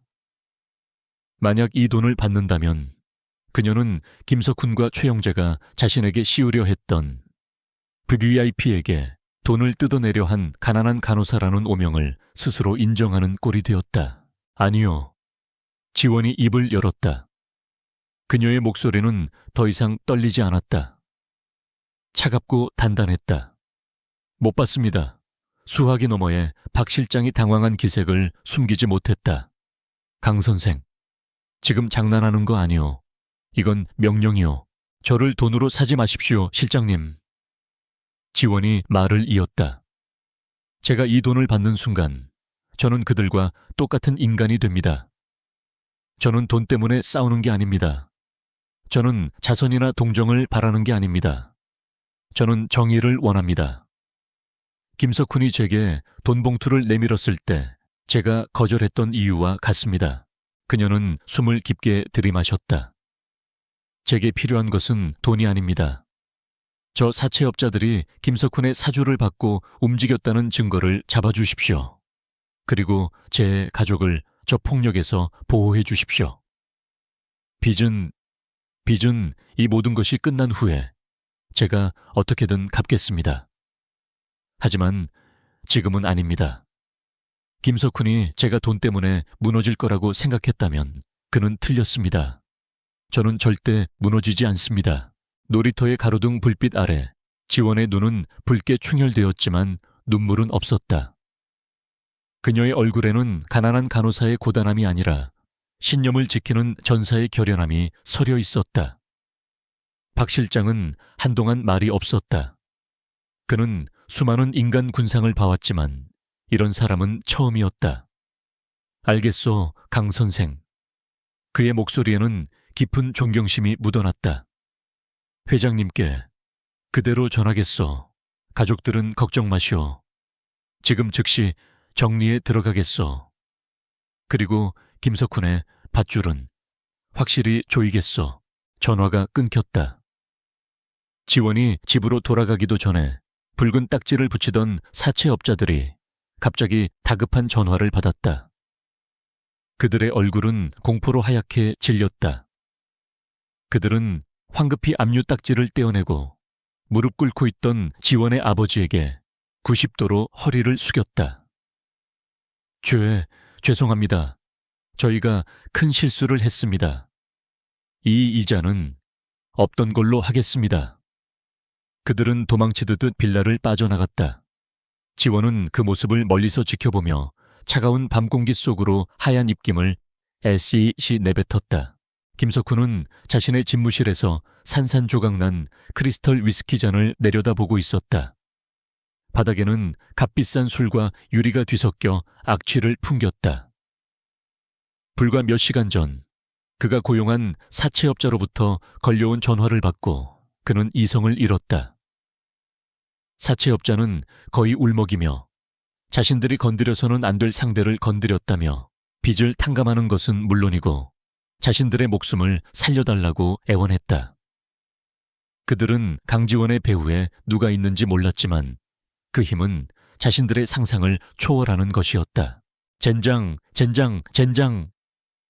김석훈은 사자의 상처 입은 짐승처럼 으르렁거렸다. 강지원이 돈을 거절했을 때 그는 그녀가 순진하거나 멍청하다고 생각했다. 하지만 이제 그는 깨달았다. 그녀는 멍청한 게 아니었다. 그녀는 자신이 필요하지 않았기 때문에 돈을 거절한 것이다. 그녀는 이미 자신보다 훨씬 더 강력한 무언가를 손에 쥐고 있었다. 설마 한태준 회장이? 그 생각이 김석훈의 뇌리를 스쳤지만 그는 고개를 저었다. 한태준 같은 거물이 일개 간호사를 말도 안 되는 일이었다.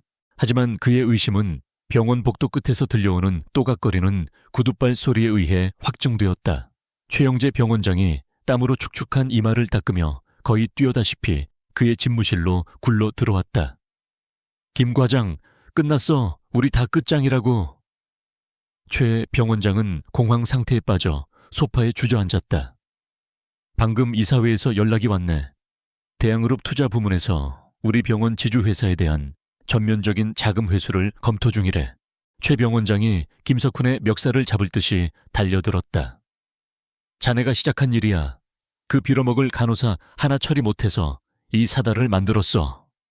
당장 이 사태를 수습할 방법을 찾아내지 못하면 내가 먼저 자네 목을 물고 늘어질 걸세. 김석훈은 최 병원장의 손을 거칠게 뿌리쳤다. 그의 눈은 패닉이 아니라 막다른 골목에 몰린 쥐의 광기로 번뜩이고 있었다. 수습할 방법? 그가 낮게 중걸거렸다. 그래, 방법이 있지. 마지막 방법이. 그는 자신의 컴퓨터를 켰다. 환자 목록에 그의 유일한 동아줄이 될 이름이 깜박이고 있었다. 차명진, 58세, 강령화 말기, 응급간 이식대기. 차명진은 현 정권의 실세로 불리는 삼선 국회의원이었다. 그는 검찰과 보건복지부에 막강한 영향력을 행사하는 인물이었고, 김석훈이 그동안 불법 이식 순번 조작으로 관리해온 특별 고객 중 하나였다. 차명진, 김석훈이 미친 사람처럼 웃기 시작했다. 그래, 차 의원이야. 내가 그를 살리면 그가 나를 살려주겠지. 이깟 병원 감사 따위 전화 한 통으로 막아줄 수 있는 사람이라고. 최 병원장이 의심스러운 눈초리로 그를 바라보았다. 하지만 그에게 맞는 간이 없지 않나. 국립장기이식관리센터 커노에스 대기 명단에도 간은 만들면 돼. 김석훈이 차갑게 말했다. 그의 손가락이 키보드 위를 빠르게 움직였다.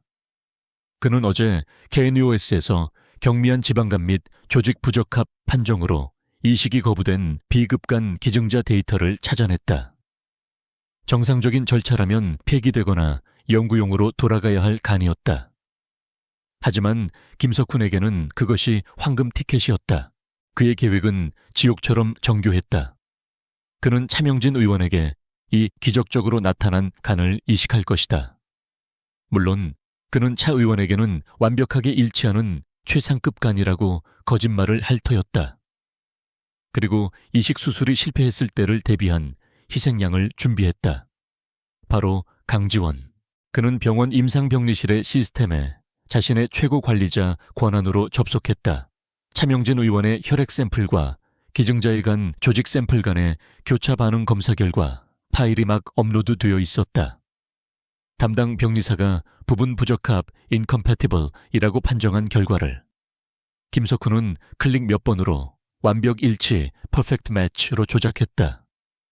그는 심지어 강지원 간호사가 직접 입회하여 샘플 전달 및 확인 완료함이라는 거짓 기록까지 삽입했다. 이제 모든 화살은 강지원을 향하게 되었다. 만약 수술이 기적적으로 성공한다면 그는 차 의원의 생명의 은인이 되어 모든 위기에서 벗어날 것이다. 만약 수술이 실패하고 차 의원이 거부 반응으로 사망한다면 그는 조작된 검사 결과지를 증거로 내밀 것이다. 강지원 간호사가 극심한 스트레스와 압박감 속에서 자신이 그녀를 괴롭혔다는 사실을 역이용하여 치명적인 샘플 오염 혹은 검사 결과 오독 실수를 저질렀다. 그는 그녀를 살인자로 만들고 자신은 비극적인 피해자이자 끝까지 환자를 살리려 했던 영웅으로 둔갑할 작정이었다. 그는 즉시 차명진 의원의 응급이식 수술 일정을 잡았다. 수술은 12시간 뒤, 그리고 그는 박수 간호사를 통해 공식적으로 지시를 내렸다. 차명진 의원님의 수술이다. 우리 병원에 명운이 걸려 있어.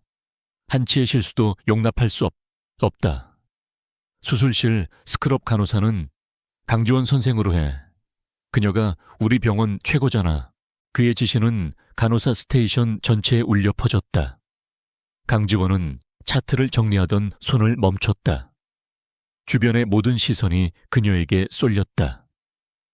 며칠 전까지만 해도 그녀를 괴롭히고 모욕하던 박수 간호사가 지금은 교활한 미소를 지으며 그녀의 어깨를 두드렸다. 축하해, 강 선생. 과장님께서 직접 자네를 지목하셨어. 드디어 자네 실력을 인정받는 건가? 아니면 이게 마지막 기회일 수도? 그것은 칭찬의 형식을 띤 사형 선고였다. 지원은 온몸의 피가 얼어붙는 것을 느꼈다. 이 병원 전체에서 가장 중요한 수술에 자신을 배정했다. 이것은 명백한 함정이었다. 하지만 그녀는 거부할 수 없었다. 정당한 업무 지시를 거부하는 순간 그녀는 징계 해고 사유를 제 손으로 만들어주는 꼴이 되었다. 그녀는 화장실 칸으로 들어가 문을 잠갔다. 그녀의 손이 미세하게 떨렸다. 그녀는 보안폰을 꺼내 박 기조 실장에게 짧은 메시지를 보냈다. 차명진 의원, 긴급간 이식 12시간 뒤 저를 스크럽 간호사로 지목했습니다. 함정입니다. 답장은 거의 즉시 돌아왔다. 박 실장의 목소리는 전화기 너머에서도 얼음장처럼 차가웠다. 알고 있소, 강 선생. 우리도 방금 그 유령간의 움직임을 포착했어. 박 실장의 팀은 이미 커너스의 거부 기록과 김석훈이 조작한 병원 검사 기록에 불일치점을 파악하고 있었다. 김석훈은 지금 마지막 발악을 하는 거요. 그는 강 선생을 희생양으로 삼아 정치권과 결탁하려 하고 있어. 지원이 마른 입술을 깨물었다. 제가 어떻게 해야 합니까? 이 수술에 들어가면 전 살인자가 될 수도 있습니다. 그녀의 목소리에서 처음으로 두려움이 묻어났다. 아니, 박 실장이 단호하게 말했다. 강 선생은 살인자가 되지 않소. 오히려 그 반대지. 김석훈은 지금 자기 손으로 자신의 교수대를 만들고 있는 거요. 우리는 검찰 특수부와 의료분쟁조정중재원 내의 우리 사람들과 접촉을 끝냈소. 그들은 이 수술을 현행범 체포의 기회로 보고 있어. 강 선생이 그 수술실에 들어가야만 하오. 강 선생이 바로 우리의 눈이고 가장 확실한 증인이니까. 지원의 숨이 멎는 듯 했다. 이것은 더 이상 병원 내의 비리 고발이 아니었다. 거대한 범죄 조직을 소탕하기 위한 함정 수사의 중심에 자신이 서게 된 것이다. 강 선생. 박 실장의 목소리가 조금 부드러워졌다. 두려운 것 알지만 이번 한 번만 더 버텨주시오. 수술실에 들어가되 강 선생의 눈과 귀로 모든 비정상적인 절차와 김석훈의 지시를 기록하시오. 강 선생이 수술실에 있는 동안 우리는 병원 전체를 장악할 것이오.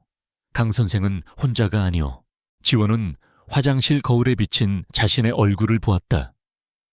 피곤에 절어 창백했지만 그녀의 눈은 그 어느 때보다 형형하게 불타고 있었다. 그녀는 쫓기는 사냥감이 아니었다. 그녀는 적의 심장부에 꽂히는 비수였다. 알겠습니다. 그녀가 대답했다. 들어가겠습니다. 12시간 후 수술실 복도. 강지원은 차가운 소독액으로 팔을 씻어내렸다. 그녀의 손놀림은 기계처럼 정확하고 침착했다. 복도 저편에서 김석훈이 수술복을 입은 채 의기양양하게 걸어오고 있었다. 그는 지원을 지나치며 마치 격려하듯 그녀의 어깨를 툭 쳤다. 오늘 잘해보자고. 강 선생, 자네의 실력을 믿네. 그의 눈에는 승리를 확신하는 자의 오만함과 잔인함이 번뜩였다. 지원은 아무 대답 없이 고개만 숙였다. 그녀는 소독된 손을 가슴에 모은 채 자동문 앞으로 걸어갔다. 푸시 소리와 함께 수술실 문이 열렸다. 밝고 차가운 조명, 날카로운 금속 기구들, 그리고 그 중심에 마지막 도박을 위해 누워있는 국회의원. 지원은 심호흡을 했다. 이것은 환자를 살리기 위한 수술실이 아니었다. 악마를 잡기 위한 처형장이었다. 그녀는 망설임 없이 그 지옥의 무대 속으로 발을 내디뎠다. 수술실 제1실의 공기는 얼음장처럼 차가웠고 거대한 무영등이 내뿜는 인공태양빛은 눈이 시릴 정도로 밝았다. 모든 것이 완벽하게 통제된 공간. 하지만 그 완벽한 통제 아래 두 개의 거대한 의지가 마지막 충돌을 앞두고 있었다. 마취된 차명진 의원은 죽음의 문턱에 선 채 자신의 운명이 두 외과 의사와 한 간호사의 손에 달려 있음을 알지 못했다. 모니터의 규칙적인 신호음만이 이 살얼음판 같은 긴장 속에서 유일하게 기계적인 리듬을 유지하고 있었다. 김석훈은 집도의 자리에 섰다. 그는 마치 세상을 다 가진 지휘자처럼 보였다. 불안과 공황은 사라지고 마지막 도박에 대한 병적인 흥분만이 남아있었다.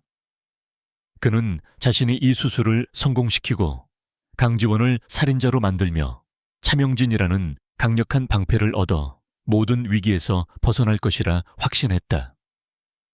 그는 수술용 마스크 너머로 강지원을 힐끗 보았다. 그녀는 평소와 다름없이 감정 없는 로봇처럼 수술기구 트레이를 정리하고 있었다. 메스. 김석훈의 목소리는 오만함으로 가득 차 있었다. 지원은 한치의 망설임도 없이 날카로운 10번 메스를 그의 손에 쥐어주었다. 수술이 시작되었다. 김석훈의 손놀림은 여전히 화려하고 거침없었다. 그는 차 의원의 병든 간을 분리하기 위해 복잡한 혈관과 담도를 능숙하게 박리해 나갔다. 지원은 그의 모든 움직임에 완벽하게 호응했다. 석션, 보비, 겸자, 봉합사. 그녀의 손은 기계처럼 정확했다. 수술실의 다른 보조 의사들과 간호사들은 이 두 사람 사이에 보이지 않는 전쟁을 전혀 눈치채지 못했다. 그들은 단지 병원 최고의 외과의와 최고의 스크럽 간호사가 펼치는 완벽한 호흡의 수술에 감탄할 뿐이었다. 김석훈은 이 완벽한 협조를 강지원이 마침내 현실에 굴복한 것이라 오해했다. 그는 속으로 비웃었다. 결국 너도 별 수 없는 가난뱅이야. 네가 아무리 발버둥 쳐도 내 수술대 위에서는 내 손발에 불과하지. 몇 시간이 흘러 차 의원의 병든 간이 적출되었다. 이제 복강은 새로운 장기를 맞이할 준비를 마친 채 텅 비어 있었다. 수술의 가장 결정적인 순간이 다가왔다. 이식간 도널 리버 준비. 김석훈이 명령했다. 보조 간호사가 KONOS의 로고가 찍힌 아이스박스를 조심스럽게 운반해 왔다. 김석훈이 직접 박스를 열었다. 얼음 속에 파묻힌 B급 판정을 받은 기증자의 간이 모습을 드러냈다. 김석훈은 간을 꺼내 생리식염수로 씻어내며 짐짓 감탄하는 척 말했다. 아주 좋아. 완벽한 간이야. 차 의원님은 천운을 타고나셨군. 그는 이 간이 경미한 지방간 소견으로 폐기될 뻔했다는 사실을 누구보다 잘 알았지만 지금 이 순간 그것은 중요하지 않았다. 그는 이 완벽한 간을 이식할 것이고 모든 책임은 검사 결과를 오염시킨 강지원에게 돌아갈 터였다. 그는 새로운 간의 혈관을 문합하기 위해 니들 홀더를 쥔 손을 내밀었다. 7영웅 프롤린. 지원은 그러나 봉합사 대신 수술기구 트레이에 조용히 손을 내려놓았다. 수술실의 모든 움직임이 순간적으로 멈췄다. 김석훈이 마스크 위로 날카로운 눈을 치켜떴다. 뭐 하는 거야, 강 선생? 봉합사 안 들려. 강지원은 천천히 고개를 들었다. 그녀의 눈은 더 이상 순종적인 간호사의 눈이 아니었다. 그 안에는 차갑고 단단한 심판자의 빛이 서려 있었다.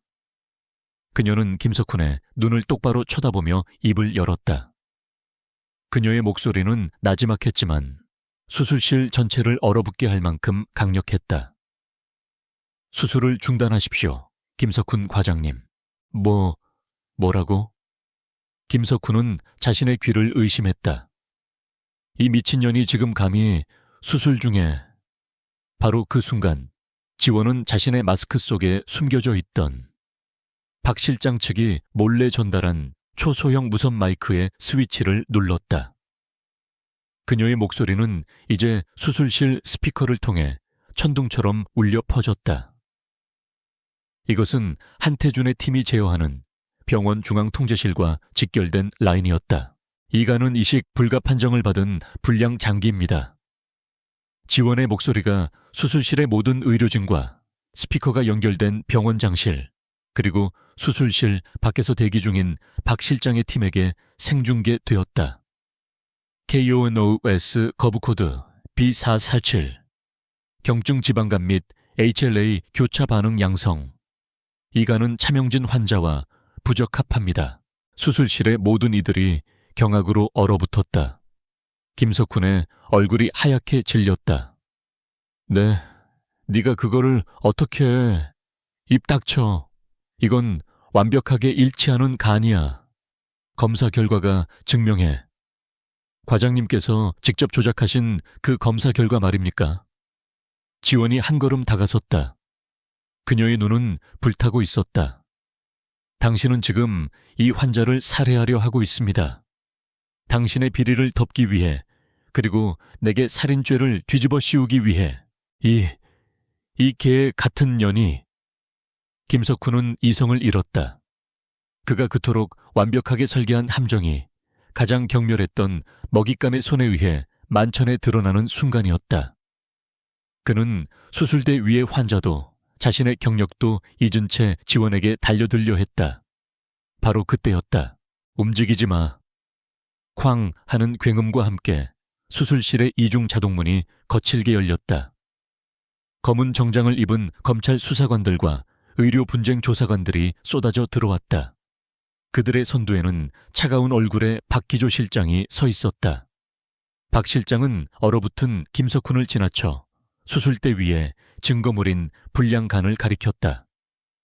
현행범으로 체포한다. 김석훈, 당신을 살인미수, 의료법 위반, 장기 이식법 위반, 그리고 업무상 횡령 및 증거 조작 혐의로 긴급 체포한다. 동시에 다른 한 팀의 수사관들이 수술실 통제실과 병원장실을 급습했다. 최영재 병원장은 자신의 집무실에서 김석훈의 위대한 수술을 라이브로 지켜보며 축배를 들 준비를 하고 있었다. 하지만 모니터에서 강지원의 고발이 터져 나오고 곧이어 문이 박살나며 들이닥친 수사관들에게 속수무책으로 제압당했다. 그가 숨겨두었던 이중장부와 유령 회사 서류들이 현장에서 압수되었다.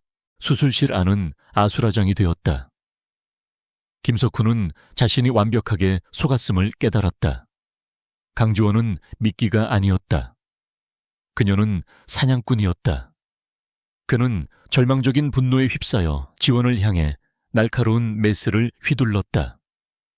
너 때문에, 너 하나 때문에 내 모든 것이. 하지만 그의 손이 지원에게 닿기도 전에 수사관의 육중한 몸이 그를 덮쳤다. 엔더다리와 이거 놔. 내가 누군지 알아? 나는 신의 손이야. 나는 차명진 의원을 살릴 수 있단 말이다. 김석훈은 수술복을 입은 채 바닥에 뒹굴며 발악했다. 신의 손이라 불리던 남자의 마지막 모습은 추악하고 비참했다. 수사관들이 그의 손에 차가운 수갑을 채웠다. 강지원은 이 모든 광경을 묵묵히 지켜보고 있었다. 그녀의 손에 들려 있어야 할 수술 기구 대신 이제 그녀의 손에는 정의의 차가운 무게가 들려 있었다. 박 실장은 지원에게 다가와 짧게 목례했다. 수고했소, 강 선생. 그는 수술실의 다른 의료진들을 향해 외쳤다. 환자의 상태는 어떻소? 마취과 의사가 다급하게 외쳤다. 간이 없는 상태입니다. 빨리 조치하지 않으면 위험합니다. 박 실장이 수술실 문을 향해 손짓했다. 그러자 방금 전의 혼란이 거짓말이었던 것처럼 완벽한 수술복을 갖춰 입은 새로운 외과 팀이 대기하고 있던 이동 침대와 함께 들어왔다. 그 침대 위에는 새로운 아이스박스가 놓여 있었다. 한태준 회장님의 지시입니다. 박 실장이 선언했다. 차 의원에게 실제로 배정되었던 김석훈이 숨겼던 진짜 A급 간입니다. 대양그룹의 헬기로 방금 공수해왔습니다. 지금부터 진짜 수술을 시작한다. 강지원은 조용히 뒤로 물러섰다. 그녀의 역할은 끝났다. 새로운 외과팀이 수술대를 인계받는 동안 그녀는 땀과 피로 그리고 마침내 찾아온 안도감에 휘청거렸다. 그녀는 수갑이 채워진 채 끌려나가는 김석훈의 절규하는 뒷모습을 바라보았다. 그녀는 그를 증오하지도 동정하지도 않았다. 그저 이 지옥 같던 싸움이 드디어 끝났음을 실감할 뿐이었다. 청담 로얄대학 병원 스캔들은 대한민국 사회 전체를 뒤흔든 거대한 지진이 되었다. 그것은 단순한 의료사고나 한두 명의 비리가 아니었다. 대한민국 최고라 불리던 상가탑의 심장부에서 신의 손이라는 가면을 쓴 의사와 병원장이 결탁하여 환자의 생명을 담보로 벌인 조직적인 범죄였다. 언론은 연일 한면 톱기사로 이들의 장기 이식 밀매, 불량 의료기기 사용, 그리고 VIP를 위한 살인 미수 행각을 대서특필했다. 대중의 분노는 상상을 초월했다. 특히 병원이 가난한 일반 환자들을 상대로는 저질 소모품을 사용하며 실험쥐처럼 취급하고 막대한 돈을 지불하는 VIP들에게는 이식 순번을 조작해 주었다는 사실이 밝혀지자 국민적 배신감은 극에 달했다. 병원 앞은 피해자 가족들의 통곡과 진상규명을 요구하는 시위대의 함성으로 마비되었다. 한때 명예와 부의 상징이었던 청담 로얄병원은 순식간에 탐욕과 부패의 소굴로 전락했다. 법의 심판은 신속하고 무자비했다. 수술실 현장에서 체포된 김석훈과 병원장실에서 끌려나온 최영재는 재판 내내 모든 혐의를 부인하려 애썼다. 하지만 증거는 차고 넘쳤다. 한태준 회장의 감사팀이 확보한 완벽한 서버 백업 데이터, 강지원이 목숨을 걸고 설득한 간호사들의 내부 증언 녹취, 그리고 무엇보다도 수술실에서 벌어진 모든 일을 기록한 영상과 음성 파일이 결정적이었다.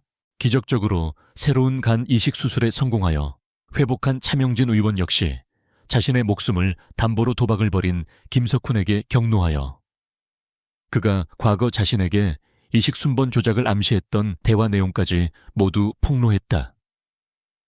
결국 김석훈은 살인 미수, 의료법 및 장기 이식법 위반, 특수횡령 등 모든 혐의가 인정되어 법정 최고형에 가까운 무기징역을 선고받았다. 최영재 병원장 또한 공범으로 남은 여생을 감옥에서 보내게 되었다.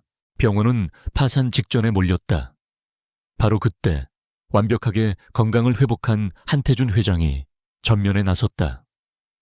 그는 대양그룹의 막대한 자본을 투입하여 병원의 부채를 정리하는 대신 이사회를 장악하고 임시 이사장으로 취임했다.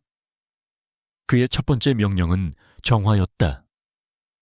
그는 대양그룹 본사에 가장 냉철하고 유능한 구조조정 전문가들을 병원으로 급파했다. 부패에 연루되거나 침묵으로 동조했던 모든 임원진과 중간 관리자들이 해고되었다. 물론 박수 간호사도 예외는 아니었다. 한태준은 병원의 시스템을 근본부터 다시 설계했다. 그는 모든 의료기기 및 약품 납품 계약을 대중에 투명하게 공개하는 전자 입찰 방식으로 전환시켰다. 또한 장기이식위원회에서 병원 경영진의 입김을 완전히 배제하고 외부 법조인과 시민단체가 참여하는 독립적인 윤리위원회를 신설하여 공정성을 확보했다. 고통스러운 수술이었지만 병원은 서서히 괴사한 살을 도려내고 새 살을 돋우기 시작했다. 그로부터 몇 주 후 병원이 어느 정도 안정을 되찾았을 때였다. 강지원은 한태준 회장의 호출을 받았다. 이번에는 병원장실이나 요양시설이 아니었다. 대한민국 경제의 심장부, 대한그룹 본사 최상층에 위치한 회장 집무실이었다. 거대한 통유리 너머로 서울의 정형이 발 아래 펼쳐져 있었다. 그곳은 권력의 정점이었고 지원이 평생 상상도 못했던 공간이었다. 한태준은 더 이상 환자복을 입고 있지 않았다. 그는 완벽한 맞춤 정장을 입은 채 여유로운 미소로 그녀를 맞이했다. 그는 수십 년간 전장을 지휘해 온 제왕의 모습 그대로였다. 앉게, 강 선생. 그가 직접 내린 짙은 향의 커피를 그녀에게 건넸다. 내 목숨을 2번이나 구해준 은인에게 이런 딱딱한 곳에서 대접하는 것이 미안하군. 그는 책상 서랍에서 2개의 봉투를 꺼내 그녀 앞으로 밀었다. 하나는 두툼했고 다른 하나는 얇고 고급스러웠다. 하나는 강 선생 가족의 모든 부채를 청산하고도 평생 쓰고 남을 돈이네. 내가 그날 박 실장을 통해 주려 했던 바로 그 돈이지. 그리고 다른 하나는 그가 얇은 봉투를 톡톡 두드렸다. 새롭게 출범하는 청담 로얄 메디컬 센터의 의료혁신 본부장 임명장이네. 병원 전체의 감찰 및 윤리교육을 총괄하는 자리야. 부원장급 대우지. 강 선생의 그 칼날 같은 정직함으로 다시는 이 병원에 더러운 이끼가 끼지 않도록 감시해주게. 이것은 내 부탁이자 병원을 위한 최선의 선택이네. 그것은 거절할 수 없는 제안이었다. 가난한 간호사에서 일약병원의 최고위 임원이 되는 순간이었다. 빚더미에 시달리던 그녀의 가족은 평생 알랄락한 삶을 보장받을 터였다. 강지원은 잠시 동안 그 두 개의 봉투를 내려다보았다. 그녀의 눈동자에 서울의 화려한 풍경이 비쳤다. 그리고 그녀는 천천히 고개를 들었다. 그녀의 입가에 옅은 미소가 번졌다. 그녀는 두 개의 봉투를 정중하게, 하지만 단호하게 한태준 회장 쪽으로 다시 밀어냈다. 한태준의 표정이 순간 굳어졌다. 그는 이 세상에서 자신의 제안을, 특히 돈과 권력을 동시에 주는 제안을 거절하는 사람을 본 적이 없었다. 회장님. 지원의 목소리는 조용했지만 집무실의 거대한 공간을 울릴 만큼 단단했다. 저는 그날 병원장실에서도 말씀드렸습니다. 제 양심을 팔 수는 없습니다. 그녀가 말했다. 만약 제가 이 돈과 이 자리를 받는 순간 저는 회장님께 고용된 또 다른 김석훈이 될지도 모릅니다. 제 자리는 책상이 아니라 환자 곁에 있는 수술실입니다. 한태준은 그녀의 말을 끊지 않고 그녀의 진위를 파악하려는 듯 깊은 눈으로 바라보았다. 지원은 자리에서 일어나 창가로 걸어갔다. 발 아래 펼쳐진 도시를 내려다보며 그녀가 말을 이었다. 하지만 회장님께서 진심으로 제게 보답하고 싶으시다면, 그리고 이 병원을 진정으로 바꾸고 싶으시다면 제 부탁을 하나 들어주십시오. 그녀는 한태준을 돌아보았다. 저 돈으로 재단을 만들어 주십시오. 그녀의 눈은 그 어떤 야망도 탐욕도 없이 맑게 빛나고 있었다. 돈이 없어서 저 같은 가난한 간호사의 양심에 기댈 수밖에 없었던 수많은 환자들을 위한 의료기금을 만들어 주십시오. 그 누구도 돈 때문에 치료를 포기하거나 불량 소모품의 희생양이 되지 않도록 해 주십시오. 그것이 저에 대한 보답입니다. 그녀는 덧붙였다. 그리고 저와 함께 싸워준 간호사들의 처우를 개선해 주십시오. 그들이 더 이상 부당한 압력에 굴복하지 않고 환자의 생명만을 생각하며 긍지를 갖고 일할 수 있는 환경을 만들어 주십시오. 그것이 제가 바라는 혁신입니다. 한태준은 한동안 말이 없었다. 그는 자신의 막대한 부와 절대적인 권력을, 그것도 2번씩이나 정면에서 거절한 이 젊은 간호사를 지그시 바라보았다. 평생을 이익과 효율, 냉철한 계산으로 살아온 그의 얼어붙었던 심장이 돈으로 환산할 수 없는 그녀의 신념 앞에서 뜨겁게 녹아내리는 것을 느꼈다. 그는 마침내 크게 웃음을 터뜨렸다. 그가 수십 년 만에 처음으로 짓는 가식이 없는 진심 어린 웃음이었다. 알겠네, 강 선생. 그가 고개를 끄덕였다. 그의 눈에는 깊은 존경심이 담겨 있었다. 재단 만들지, 강지원 의료 정의 재단으로 말이야. 그리고 간호사들의 처우 개선, 내가 이사장으로서 약속하지. 자네는 정말 내가 평생 만난 사람 중에 가장 비싸고 가장 다루기 힘든 사람이군. 강지원은 병원 본부장이 되지 않았다. 그녀는 다시 청담 로얄병원의 수술실, 자신의 자리로 돌아왔다. 병원은 변해 있었다. 공기는 투명해졌고 절차는 공정해졌다. 동료들은 더 이상 그녀를 따돌리거나 경멸하지 않았다.